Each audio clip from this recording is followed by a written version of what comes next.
La mondialisation est un nouveau visage de l'aventure humaine.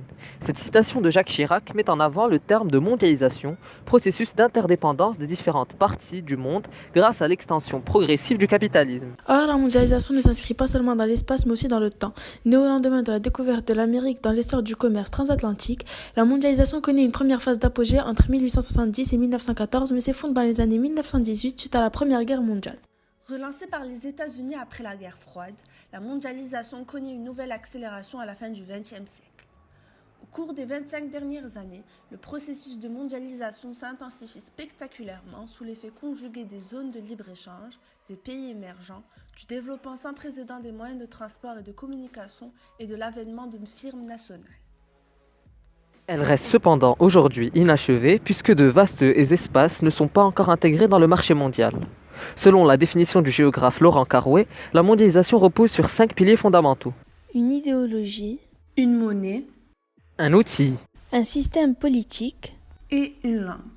Le premier, l'idéologie, est le libéralisme où la liberté individuelle est la norme fondamentale et le fondement de la société humaine autour de laquelle l'État, l'ordre politique et économique doivent être structurés.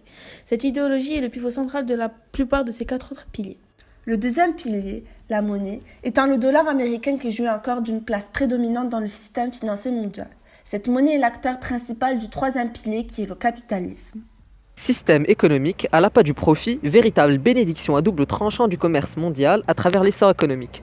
Les inégalités et inconvénients résultant de ce troisième pilier sont compensés par l'avant-dernier pilier qui est le système politique. À travers la démocratie, la stabilité règne dans les pays les plus développés. C'est ce système politique qui tend à se propager le plus dans le monde actuel. Le dernier pilier, la langue, est la charnière de la mondialisation. L'anglais est considéré par beaucoup comme étant la langue internationale prédominante, où la mondialisation est comme un catalyseur de cette dernière. De plus, ce processus est poussé vers l'avant à travers de puissants moteurs permettant une expansion conséquente de la mondialisation. Un des premiers moteurs est bien le progrès technique, dont l'exemple le plus marquant est le conteneur, qui permet aujourd'hui la fluidité des échanges de marchandises. Le deuxième est le progrès technologique, dont l'exemple le plus flamboyant est Internet, outil révolutionnaire qui a permis l'abolition du temps et de l'espace au profit d'un marché devenu mondial.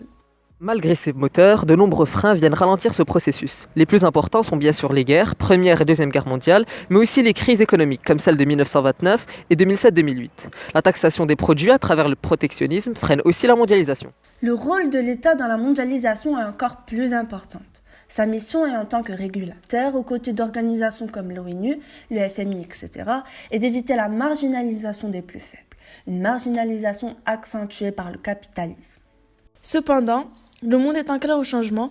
De ce fait, le terme mondialisation lui aussi suit cette tendance. Face à une absence de régulateurs mondiaux, le monde se dirige vers une globalisation où les localités redeviennent maîtres du monde, notion dont la quintessence est reflétée par cette citation. Pensée globale, agir local. C'était Aïda, Rania et Jed sur Géotherme en 3 minutes, la mondialisation.